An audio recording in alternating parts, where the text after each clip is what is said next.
Hi, teacher leaders. It's so fun to be with you today. I'm Dominique Dines. I really enjoyed the service learning course with you the last couple weeks, and we're really excited about your current course talking about equity in the classroom. So this is your first Hangout on Air with the Teacher Leader 2 cohort. We hope you guys really enjoy this conversation. Please feel free to join the conversation or ask questions by tweeting out your questions using the EdTechTeam online hashtag. Okay, you can also put questions in the Slack channel, those of you who are in the course and joining us. I'm going to go ahead and let Carla Jefferson, your course facilitator, take it away.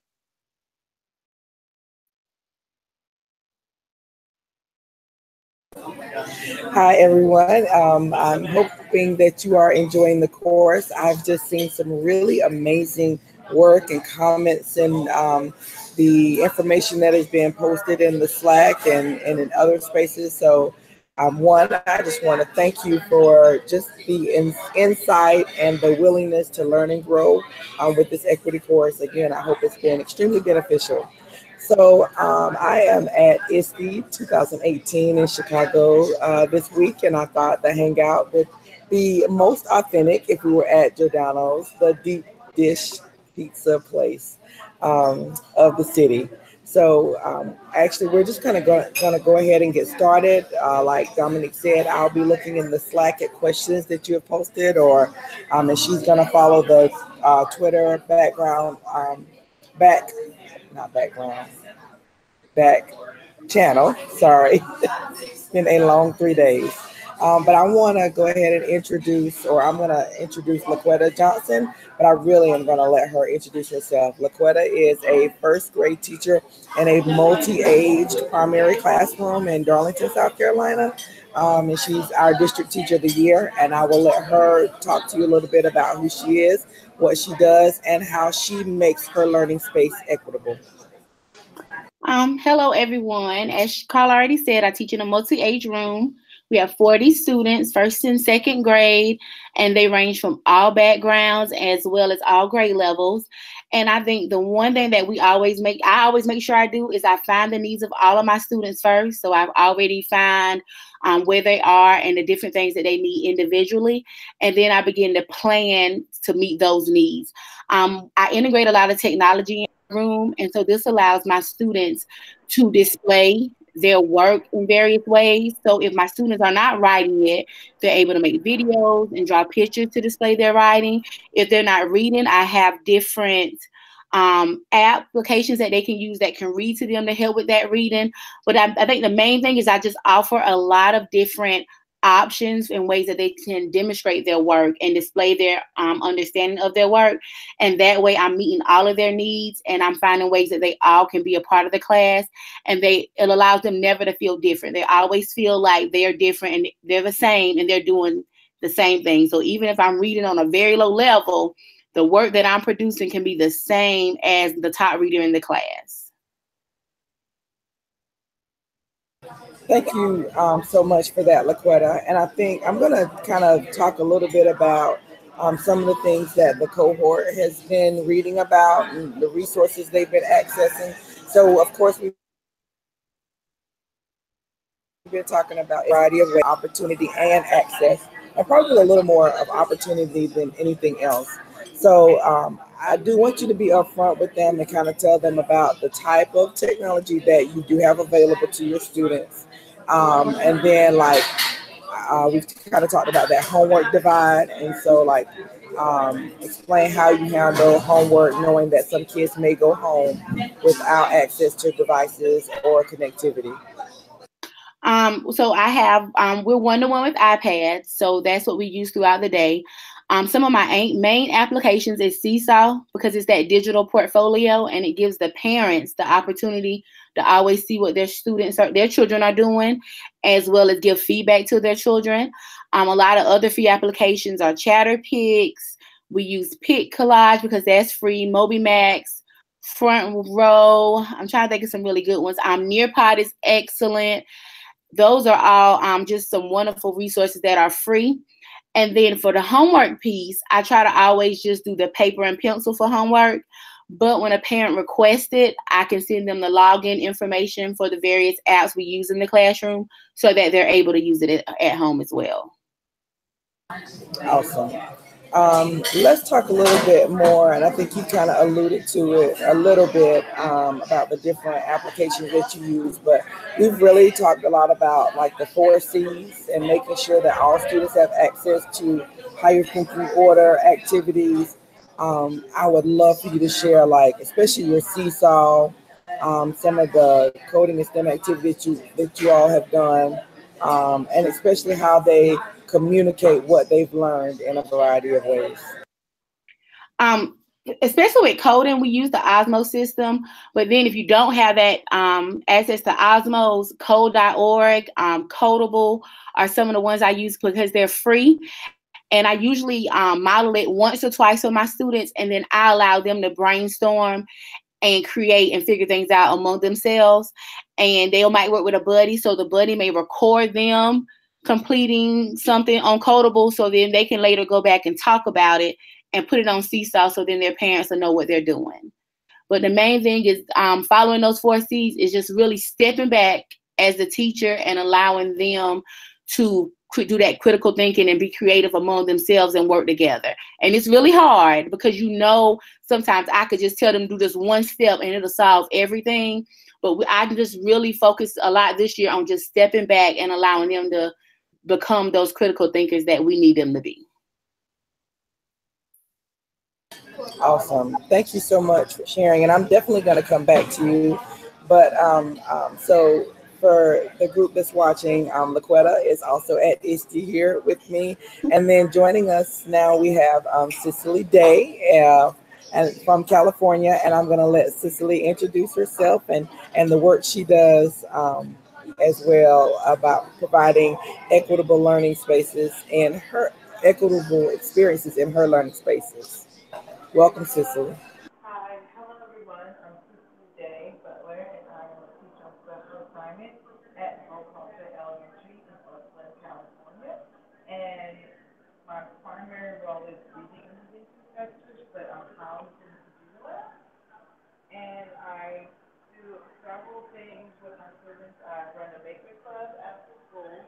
I run a coding club after school. And then during the school day, I have a tech club. I run a maker lunch. And I also have a maker mobile space.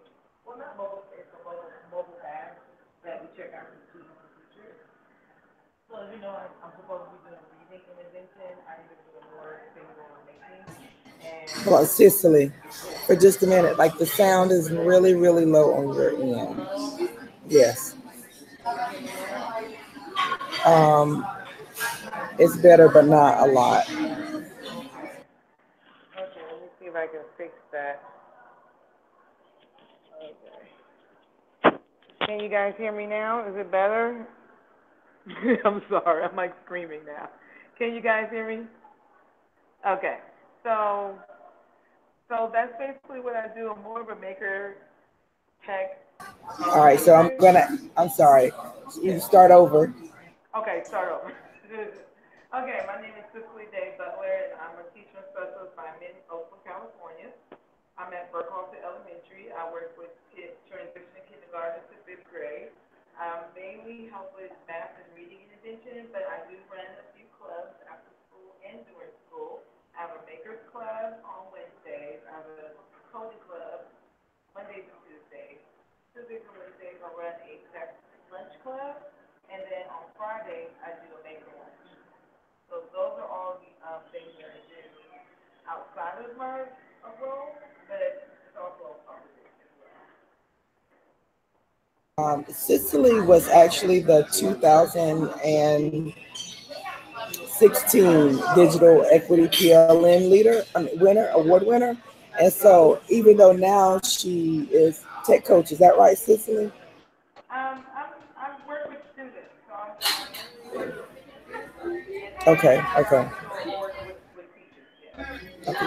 I want you to go back and talk about, even though it was 2 years ago, wasn't that long ago, the like Laquetta shared earlier, that she's in a school district that's 1-to-1. And I know that was definitely not the case for you not so long ago. So I want you to share like the types of resources that you had, or the limited resources that you had, and what you were able to do with those, you know, limited resources. So when I first got inspired to try something different about 3 years ago when I was just bored out of my mind, so was my student. And so I went to a camp called Key Rockstar, and I got some awesome ideas, and I had some money of my own, and I decided I wanted to buy some things. So I bought, limited amounts. But I got some robots, I got some zeros, I bought iPads, and I just decided that I wanted to do something that could fit into my classroom schedule. So I did, like, once a week I would do a genius hour where all of my students would choose what they wanted to do, or they would have to sign up, and then they would pick whatever they would do that day. Sometimes we did things with makey so I would buy some, or I would have them sitting and coding from scratch, and they would look at a YouTube video on how to make a square with the cat. There would be moments where we would have students share a zero, so there was one with program it, and the other one would wait, and then they would flip flop. With my iPads, I had them do Puzzle Builder, Minecraft, just different things that I knew would work with the devices that I had. And I also had two Chromebooks, so I had to think what were the things that would work with the Chromebooks or work with the Kindle. Later on, I got Kindle or iPads that are not super expensive because I don't have a huge budget. Me, I'm the budget, so I have to really think about what are the tools that my students can use, but won't break my bank at the same time. But also they can learn and have and get some of the skills that I want them to have while they're using the tools that I provide them.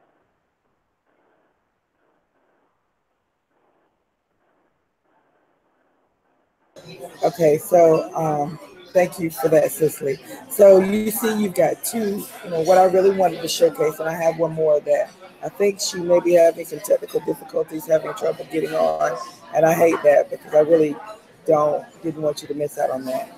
But based on the information that I've seen in the Slack, this group really has already started changing their viewpoints and their thoughts. And I think a lot of the activities that the Quetta you mentioned, and you too, Cicely, I've seen a few of them already mentioned in the teacher cohort. I think we talk about a lot. The fact is that one, those of us, if you're a teacher, you're a teacher leader, there are so many things that you don't have control over. And that is like, you don't have money to pay for devices. You don't have money to adjust network infrastructures or to make sure that children have access at home. But you found ways to still make it equitable for them. One of the things that we had initially talked about is like, how do you provide those opportunities for students even if they may be struggling academically? So what would be some really neat strategies to help? So if I have a child who may not be reading on grade level, and of course there needs additional support in reading, what are some things that I can do to make sure that they still have the same types of opportunities as students who may be stronger readers or gifted? And so we'll start with Laquetta, and then Cicely, then you. I think one thing that I do is I always make sure I have resources that are on their levels. So all of my classroom library starts at a level that everyone can read on, as well as Epic, who offers free books that have the Read to Me book. So then they're able to read those books. And then I design their assignment to meet their level. So I might say make a video or make a Chatterpix. And a Chatterpix, they all they have to do is draw a picture and give a summary of a book. So then everybody's doing the same assignment. It's just going to come across on various levels. So where one book, a Chatterpix may be a really simple picture with 5 seconds about a book. And then I may get one that's a very detailed picture with the whole 30 seconds of a summary. So it all just depends on the type of assignment that they're doing.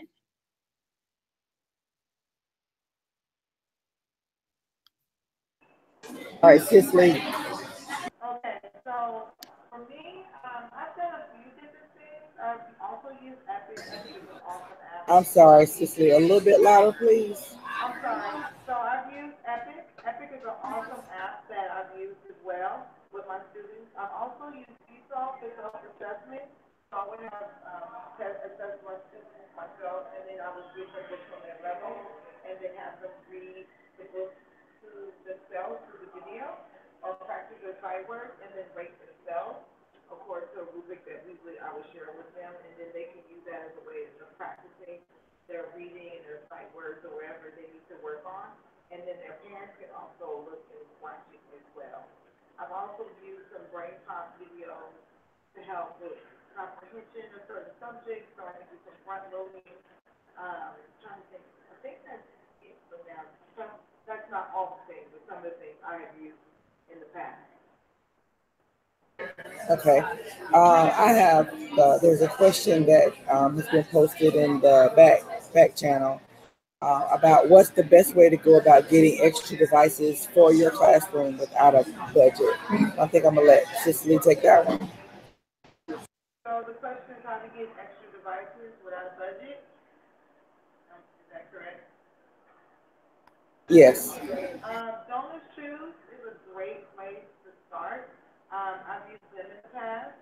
I've gotten really blessed that I was able to get a grant through an organization called the Abundance Foundation that I was working with when I was a fellow with them. There are lots of different organizations, individuals that will be willing to give you things if you gotta come up with yourself out there. So there are other organizations that will donate, but the main one that I've used has been Donors Too.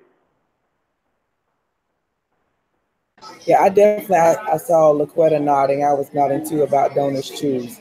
Now I have colleagues that are like Donors Choose professionals.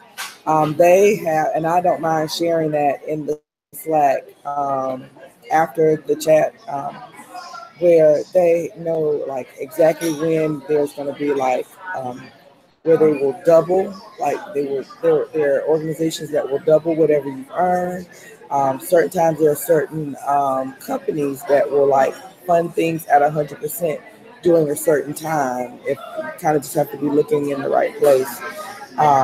So I think we have a lot of schools that have had donors choose projects funded.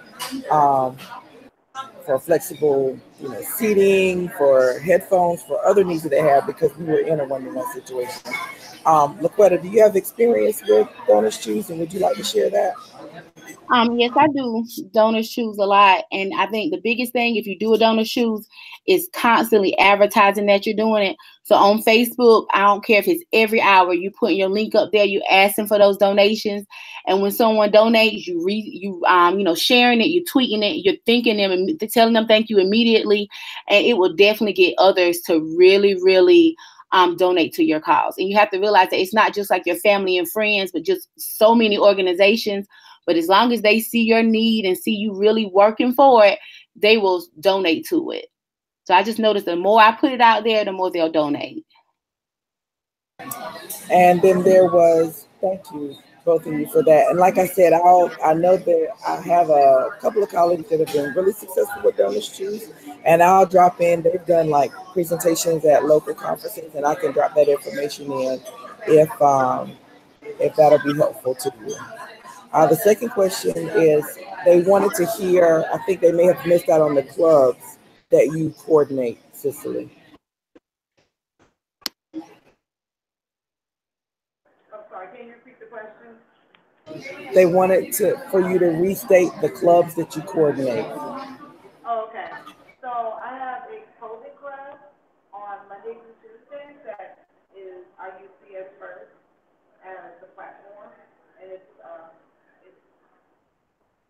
video based, but it also uses Scratch, so the students are self-pacing themselves. I also do a makers club on Wednesdays after school, and then I do a maker lunchtime on Friday, and then I have a tech club Tuesdays and Wednesdays at lunchtime for fourth and fifth graders. Okay, so I want to make sure I got that right. You got a coding club,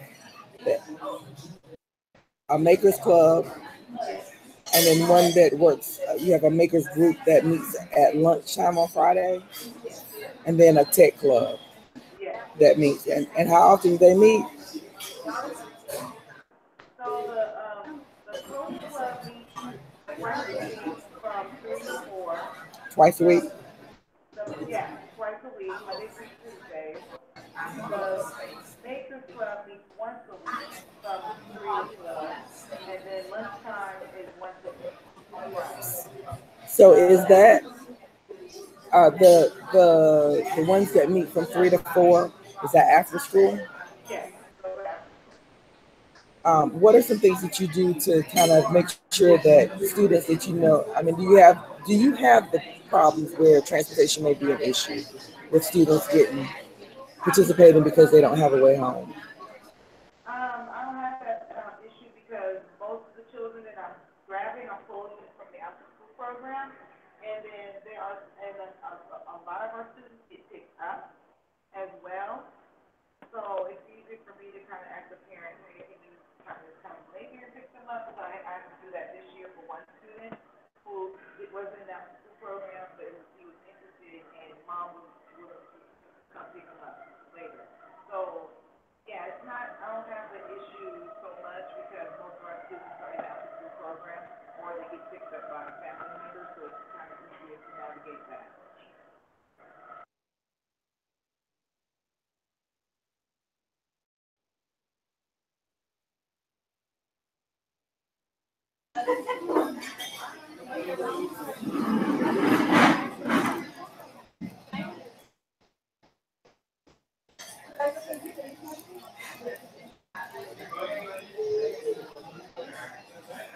Laquetta and Cicely, let's talk about getting started and say maybe getting started slowly.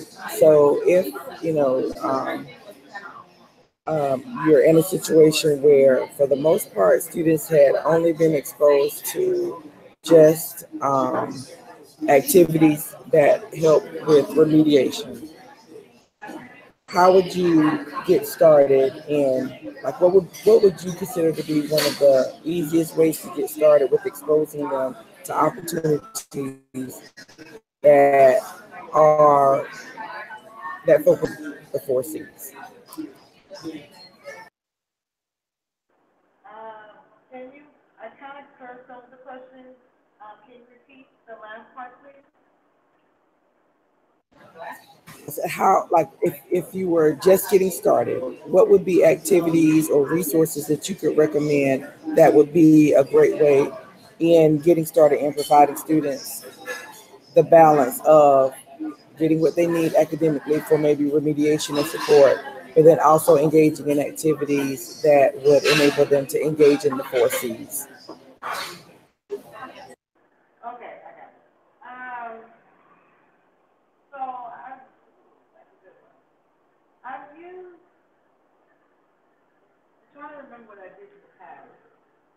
Um, in the past, we done front row. Front row is good. So at my old school and at my new school, we use front row, and that is a good way of kind of explaining the technology, but also having students kind of navigate. You can navigate to where you want them to go, so you can either have them do social studies or science, or you can kind of have them figure out to do their own thing. I would mainly use it for math. So the, the perfect and beautiful thing about front row is that when it does discussion for students, they kind of know where they're at, and so not trying to have everybody doing all the same thing at the same time.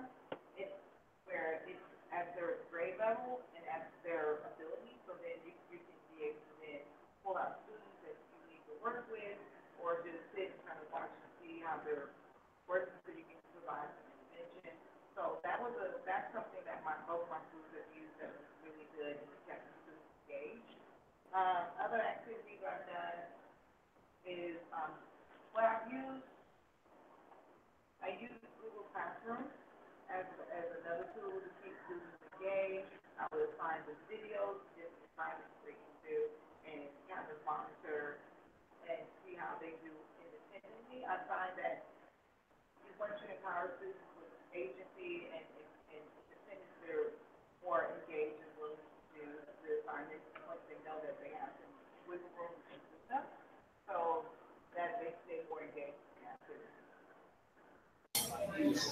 LaQuetta.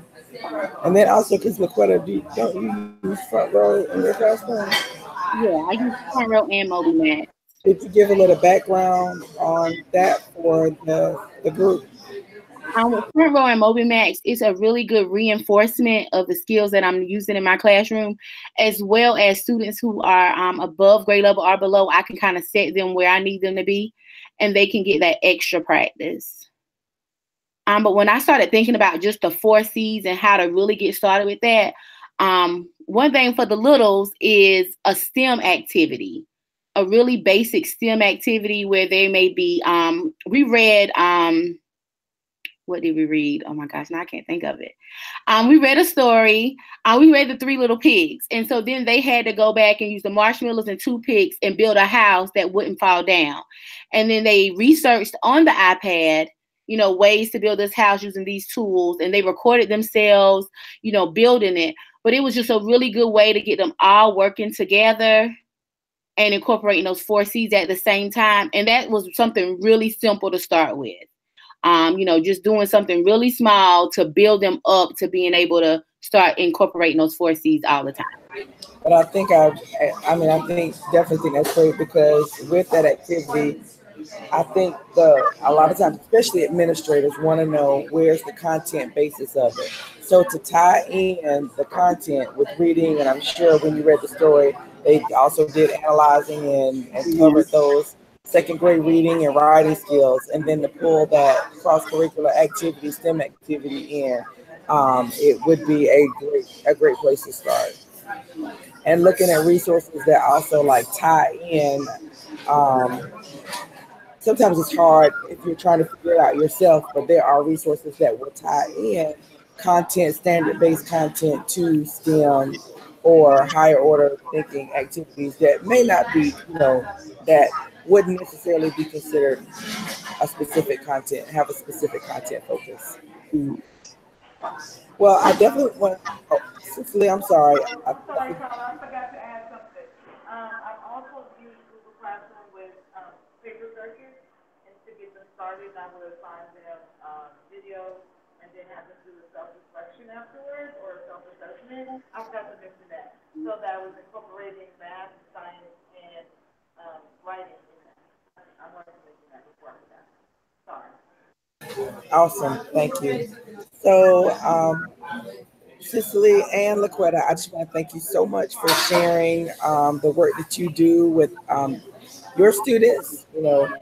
One, we kind of are a team trying to ensure that all of our students get exactly what they need and are career or workforce ready. So thank you again for participating in this hangout. And I thank all of the cohort who participated and asked questions. And if you have questions later, drop them in the Slack and I can send them to LaQuetta and Cicely and we'll get a response to you. So again, thank you and enjoy the rest of your day. Bye. Thanks, everybody. We'll see you online soon.